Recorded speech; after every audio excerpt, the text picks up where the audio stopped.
Facilities that make this program possible are provided by the City of Highland Park. Programs are produced independently by members of the community. The City of Highland Park is not affiliated with the following program or the producers of public access programming and is not responsible for the content. The following program does not reflect the opinions of the City of Highland Park.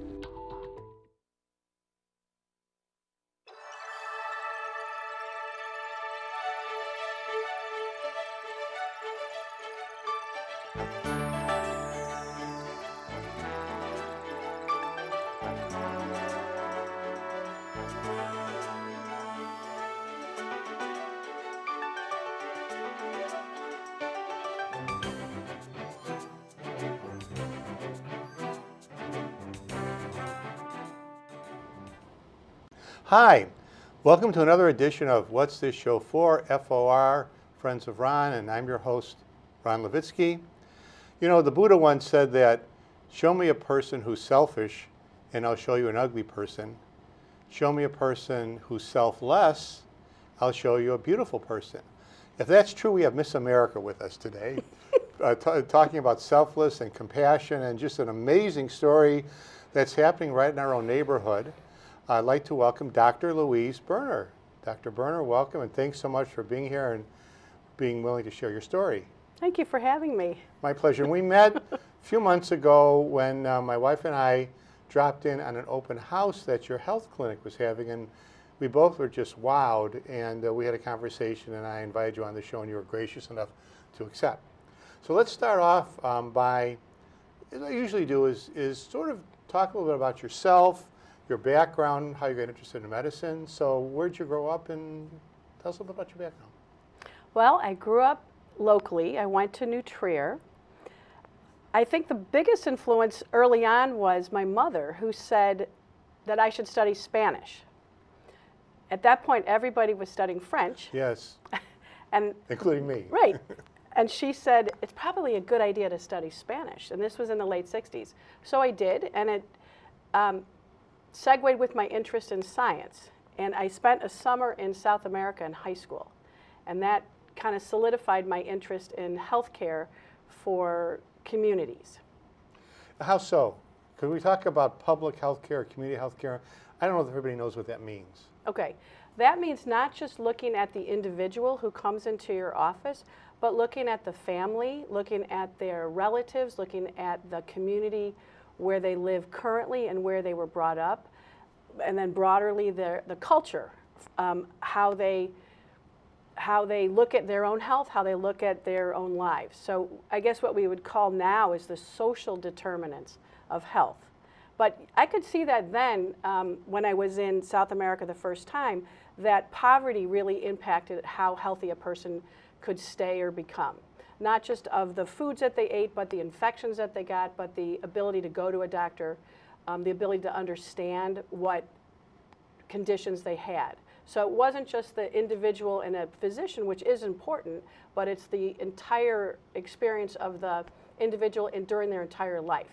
Okay, so as you matriculated through school, at what point did you decide to become a physician? I don't know. That's a great question. Women at that point were expected not to have jobs. I mean, I didn't know any women who worked, none. They were all mothers, and I thought that was a great, job to have. But later on in the 70s and 80s, women were, my experience, women were expected to have a career, and that's clearly what I wanted to do. So, I don't know. I probably in college, you had to prepare. You had to take pre-med classes. So I prepared, but I also did another study in South America in Colombia this time, and I studied anthropology and sociology. So that kind of gave a different perspective.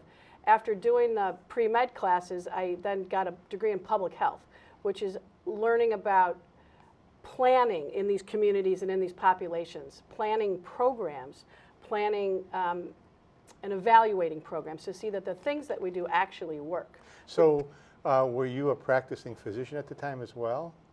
No, I was in med school when I did Okay. that. Yeah, first, so I got a public health degree before med school, then okay. kind of did it during med school, and then all throughout medical school was thinking about health in a population, in the community. So tell us a little bit about your practice as a physician. Well, loved lots of things in medical school. So I love psychiatry, I love pediatrics, and I love obstetrics. So the combination for that would be family practice. I also loved surgery, but at that point it was women really basically weren't permitted. It was. I mean, now we have the Me Too movement at this, right now currently, but that really actually was going on then in the 70s and 80s in medicine. They actually overtly said, no, you can't. You can't do that. So family practice was a great choice for me. And where did you practice? Well, the residency was at Cook County Hospital. I trained in Chicago, so Cook County Hospital, which I loved. It's awesome training, and that experience informed how I did Phoenix, because the quality of medical care was awesome. It was so good. The nurses were great, the doctors were great, but the service was terrible. And I found that to be kind of inhumane to the patients, degrading to them, but also degrading to everybody who worked there. That no one wanted to make somebody wait 4 hours or lose their chart or not have them any way to call a doctor. So the Cook County system is enormous. So taking care of that while you're a resident was not obviously going to happen, but I always remembered that experience. That was the first experience of how to think about what I would do later on in Phoenix. So what actually prompted you to make a decision to start your own health clinic locally? Well, I have 4 children, and my children grew up. So for a woman, I always worked, but always part-time. And then it was just that we were going to talk about the idea of Fourth Phoenix, which is that I can start, at a middle age and start a clinic, and it's okay to wait 20 years, 25 years to do something when I have the time. That patients, I had some patients, and not the patients we take care of, but my internal patients, to wait until it was my time to have enough energy and free time to start a clinic. Okay, so take me through, just for a couple minutes, how you went about actually deciding and then actually creating this clinic, which, by the way, is in Highwood. I want to tell the viewers it's in Highwood by Tacos Del Norte. So it's the north end of Highwood, right, but not far from the train tracks. Right. Okay. Well, at Cook County, my residency and family practice, I mostly saw Hispanic patients. So considering that I had the ability to speak Spanish, so I thought I could use that to help a certain population. I did what's called a needs assessment early on in it was probably in the 2000s. And they, around Cook County and northern Lake County. And Lake County, really, they needed Spanish-speaking, we call them clinicians, which is doctors, nurse practitioners, physician assistants. And so I thought that, that's a good idea, that I could do that there instead of going, way to the south side. It was more just why travel so far, because I live nearby. And there's a need. There's a big need, but there's needs everywhere. So I thought, well, with my experience and ability in Spanish and taking care of different populations from different countries, different cultures, that doing it in Lake County would be a good idea. So the people you serve, are these people who would go to some other place but just have to wait longer, or people who just wouldn't get medical help? Both, or use ERs. Okay. Right. So actually it's cost efficient, it sounds like what you're telling me. Enormously, which was kind of unexpected, how cost effective it's been. And we'll talk about that. Right. Well, that's a teaser for the audience. We'll talk about that as we move along. I was intrigued because we discussed this earlier, that you also told me that you talked to a community organizer. Right. I have a cousin who is a community organizer for years. His last position was the director of what's called Illinois Coalition for Immigrant and Refugee Rights, and he was the one who helped me with the original needs assessment early on. And he said this is a really, really important place, considering I could speak Spanish and was primary care. Okay, right. Great. So I was also intrigued, a phrase you used when we talked earlier. You said, I think I'm quoting you, quote, "You can open a clinic on a shoestring." Right. So it was intriguing. Tell me about that. Well, up in Lake County, there are non-for-profit clinics, but at that point, they weren't hiring physicians. So I knew that there was still a need, so I kind of did what's called a soft opening. And we were still painting, and this is in the space right next to Tacos El Norte. We were still painting, and we were already busy before the doors were even open. And I think patients understood the deep, deep respect that we had for them, which was doing healthcare based on what they needed, not necessarily the way that American doctors, we've always done it. So what I thought to do is to take the best of what American medicine offers, and then through my training and both university, academic training and also just experience, put that into effect for Phoenix. Part of that is keeping the price low. One of the silly things in medicine is you order all these things and you never know how much it costs. But Phoenix, from the very beginning, we knew that when people are poor, that they need to know how much it costs. So keeping the cost low was really, really important. So starting it, we used, I showed you when you were there that like a new exam table is $1,500 to $15,000. But our exam tables are $100 off of eBay, and they look great. And all our equipment's off of eBay. The furnishings are from IKEA. So a second reason with the low cost is to show you can also make it gorgeous, make your facility gorgeous, which shows symbolically respect to the patient, that this is a beautiful place out of respect for what they would like to, but you can do it on a shoestring to not elevate the price. Okay, let's take a look at some of the photos. We didn't get a chance to put as many as we wanted to. We have about 8 or 9, and we'll take a look at Phoenix in action. So our director, can you pop up that first one? There you go. So lovely. That's on the corner next to Tacos El Norte. And tell me about how big it is. We'll see in a moment some of it, but what would you say in terms of the size? I think it's 2,800 square feet. We have 6 exam rooms. We have full radiology and lab. We also share the space with a physical therapist, chiropractor, and right next door with a dentist. Okay. So we have a lot covered right there. Okay, next we'll take a look at a little bit of the interior. Okay, so you walk in, very bright. Mm-hmm. And next, please. Is that the waiting area? Mm-hmm. So people, what are your hours generally? Well, we're open 7 days a week. That's unusual. Yep. They have 24-hour access to us, so we're actually kind of a concierge care for uninsured, which, as we said, is counterintuitively, it ends up being way less expensive to be available like that. Our hours shift through the years and through the seasons. Right now, it's 3 to 5 days a week. It's 8 to 8, and then weekends 8 to 2, and then Sundays if it's urgent. So for the babies and urgent care. So you're the only doctor. I'm the only MD. MD. Yeah. Actually, our nurse practitioner has a doctorate now. Okay. So we have what's called mid-levels, nurse practitioners and physician assistants. And they can handle 90 to 95% in outpatient primary care. So do you guys rotate who's on call Sundays? No, I just take the calls. You take the calls. I take the calls. Unless it's their patient, and then they would take it from that patient. So did you ever have a Sunday where you didn't get a call? Sure. Okay. It's actually the opposite. We're trying to help our patients call us more. They don't understand calling physicians. They tend to go to ERs for problems that someone more experienced in the American system would just call the doctor. Okay. Yeah, so we're trying to help them with that. Okay. Next, please. Next slide.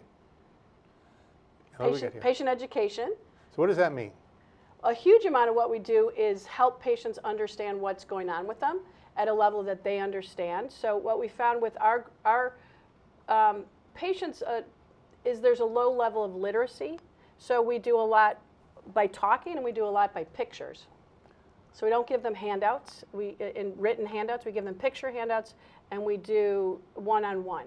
Are there some problems that are sort of generic to the population? I'm thinking of diabetes. But Yes. Our top 5 diagnoses are diabetes, high blood pressure, overweight, and cholesterol. That's kind of a group. Then anxiety and depression. Then the big thing for us too is urgent care. So the same day they get sick, they want to be seen right then and there. We do that really well. Mm-hmm. So we're kind of a hybrid. Okay. Next, please. Oh, so there's an exam room? That's one of the exam rooms. So tell me a little bit about the exam room. Well, they're just standard exam rooms, but I mean, we have maps of Mexico, we have maps of the United States, we have, we see babies to old people, so they're for everybody. We do a lot of procedures. You tell me you have a 99-year-old patient? I do. I should bring my mother over there. So tell us a little bit more, because we don't have pictures, about some of the other offerings that you have. You mentioned, for example, that there's a dentist who's adjacent to you. Is he connected with your clinic directly? No, we're working on that, trying to get a grant to do that connection, yeah. Okay. I mean, I think the best part of Phoenix, obviously it's the high quality with the great service. That's a huge part of our mission. The way we do that, as I said, is having the mid-levels, which is the nurse practitioners and physician assistants, and everybody being family practice. So that keeps the cost down, but we can take care of huge amounts of what patients need. And then the third part is integrating mental health. So we have 2 psychiatric social workers there who see patients there in their own offices right there, in Spanish. So a patient would make an appointment to see the psychologist? Yes. Either they can call, or what we do is we refer to the social worker, and then the social worker directly calls them. Okay, we'll talk a little bit more about that later. Let's get on with some of the next few. Okay, so that's a great picture. What do we got? She was actually the owner of Tacos El Norte, and she was on our board for a long time, and then she moved. So we were just a sweetheart. Okay, next. So we take care of a lot of families. We joke, I think we have 8,000 patients now. We joke that it's just 3 families, but they're all related. And everything has been by word of mouth. So we haven't advertised yet. Okay, and next? These 2 guys are brought in by their grandfather. So multi-generational families which really impacts health in a really positive way. And I think I have one more. Kids are doing some drawing. Drawings, yeah. That was at an exercise class. So we have a cool kid area that we have when we have classes or patients, the kids love the play area. Okay, well, thank you. Let's talk a little bit about the evolution of Phoenix. So you get this idea. What do you do next? You get a board going, you get a group of people who will help you, you get some financial backing. It sounds so complex. Yes, and yes. Yeah. So what did you do? What did you actually do? We got our a 501c3 non-for-profit first, incorporated ourselves first. Now, when you're using plural, so who's working on this with you? Well, to get a board for a non-for-profit, the minimum number is 3, so we got 4. And there's the information if people want to find out more, and we'll be flashing it as we go through. Okay, so you got 4. Yeah. And the people were from the Highwood area? Yes, 2 were women who would use it, 2 young moms who would use the facility, and then one was a friend of mine who also was bilingual and was a entrepreneur, and she has an MBA and had started a number of new businesses. So I thought she would be terrific. So we were that was kind of idea generating board. Our board has always been policy and idea generating rather than fundraising. So. Okay, so how did you wind up where you are physically? My children went to school nearby, and so I didn't want to drive further. It was just personal. I probably should have been. The need is greater in northern Lake County, in Waukegan, North Chicago, and Zion, and those areas. Half our patients actually come from there. Really? They do, yeah, which is sad because it's a 20-minute drive. But I think they really like the service. They like the personal touch, the personal bond that they have with their doctors, clinicians, the access that they get. They call us anytime. Okay. Yeah. Okay, so then trying to puzzle my way through this because it's so fascinating. So you've got a board. You got to have money, right? So you have to do some fundraising. Right. And then you found this. It didn't cost that much. We talked about this before, that our startup costs, the way they measure startup costs for a clinic is by cost per exam room. And our cost per exam room was $3,500, I think, originally, including a tiny little remodel. and a cost of a nearby one was $350,000 per exam room. Yeah, so we didn't need to raise that much. I think it was $12,000 Wow. to start. Well, because we share a space with an existing clinic. I did look at spaces, but you have to probably borrow or raise money beforehand. So we had an existing space that we shared, and we're still together, 9 years later. And then do you have a business manager? We have a nurse manager, an RN. We got grants for that to hire a nurse manager who would be bilingual and RN. Okay, and who does I'm just trying to get through, who does the books? Well, it started as me and then a woman, a front desk secretary. So it was the two of us kind of starting before we even had our official opening. We then had a patient who was so efficient. I said, "Can I hire you?" And she said, "No, but you can hire my sister." And so she's been our longest employee, the sister, who is an MBA and a bookkeeper from Guatemala. Wow. Okay. All right. And tell us about your budget then. Our budget is steadily increasing. We are, probably our first year is probably $100,000, and I think we're pushing probably this year $800,000 to $900,000. Again, it's been a moving target with Obamacare. Go figure. But that was challenging to us. How so? Well, originally, our insured patients are the publicly insured, public aid, and that was one insurance. But with Obamacare, it went to 35 insurances. With the original public aid, you got paid more. Originally was 1/10, and if you did what's called a managed care with them, we got a quarter of what a normal insurance would get. When you get a quarter, we did great. We are a very low overhead office, and getting a quarter of what a normal insurance would pay we actually made money on that.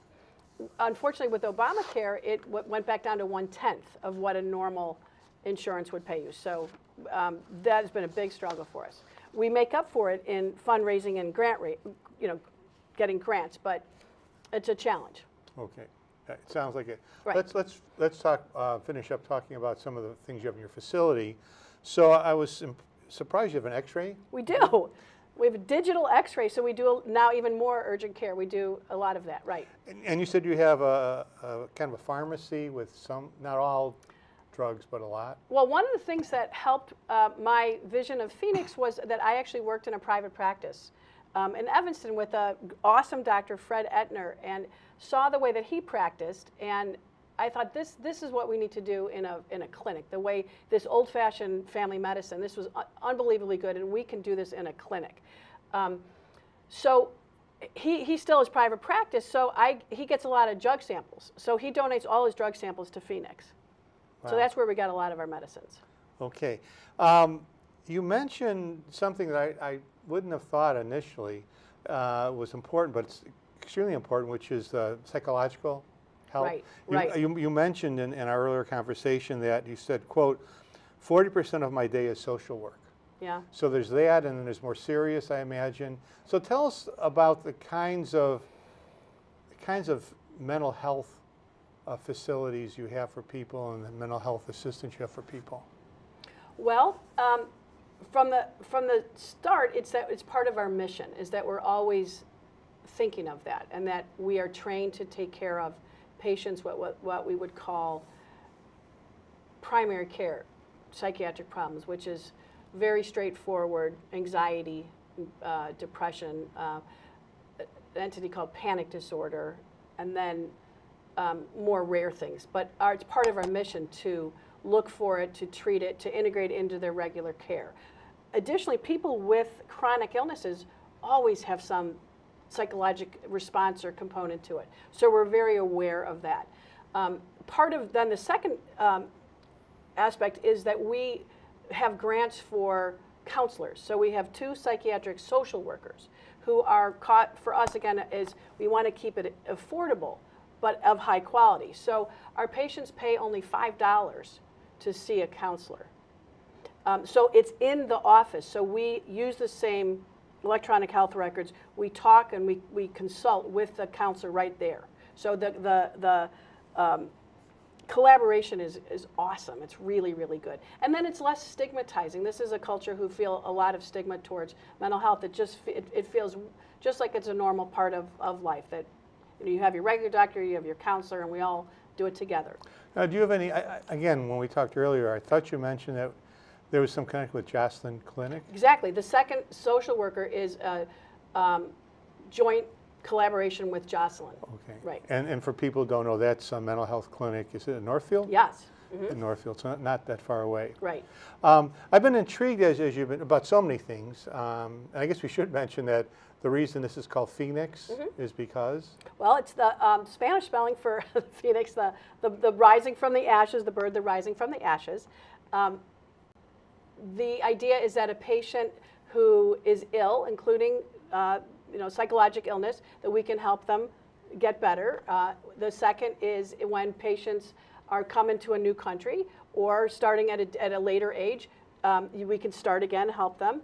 And then my own is that the way Phoenix practices is a new way of providing primary care in the United States, which is the high access, really high quality, but really, really less expensive than all the other ways that we do that, which, as we talked about, is based on deep respect for the patient, but also using high tech. We use a lot of high tech. So that's kind of a different way of practicing medicine. Do you find that the community you serve approaches medicine or doctors differently from the more general population? I mean, do you have any, I guess, peculiarities in terms of getting people to accept service? That's a great question. I don't know if they don't accept it, but it's definitely way different than someone, if this population had been born here. I mean, it's definitely, most of our patients are Mexican or Central American and South American, and that culture really informs how they view their health and how they accept Western medical care. But part of what we do is a acceptance and embracing of what their own culture believes about their health. So I don't know if they don't accept it, but they go about it differently, but of which we're mindful. For instance, because our patients, I think it's fundamentally poverty, they don't know what taking a temperature is. So we try to collaborate because it gives us information. We do it with humor, but we try to collaborate on how to, and instruct on how to take a temperature, how to take use a thermometer and what they're for. Additionally, something like would be a refill. For they don't really understand what that is. A lot of patients don't understand what that is. So we, again, respect that, but they need to, living here, understand what that means. Okay, but it sounds like the clinic's going gangbusters. Are there any concerns, challenges that have been ongoing or coming up that you guys left to face? That's a great question too. I mean, I think for every non-for-profit, always it's you need to always constantly be thinking about raising money. What I envisioned originally was that we would be self-sufficient, that we would not need to have to get so many grants and raise private money to run. So having the healthcare world change every 4 years has been an enormous challenge. Yes. How about the response of the community of Highland Park, Highwood? How have the people of the community responded? Yeah, unbelievable. I mean, with our pride that it's all word of mouth. So we feel so honored that they trust us with their entire family, and they'll come in from Mexico to come and see us. I think what they see, they joke that maybe it's just because it's not expensive, but we do say, well, it's also because you really, trust the clinicians that you have. Everybody there who works there speaks Spanish, and I'd say half are from Latin America originally, anyways. So everybody speaks Spanish, so they see this embracing of and deep respect for them. So I think in and of that self, that helps you to feel better. It helps you to get better, and it helps you. Well-being. You've made me feel better by talking to you, and I know the audience as well. Dr. Louise Berner, phenomenal achievement with Phoenix. Drop by and see it in Highwood. This is Ron Levitsky of What's This Show For, FOR Friends of Ron, saying, hope you enjoyed this as much as I did, and I'll see you next time. Bye-bye.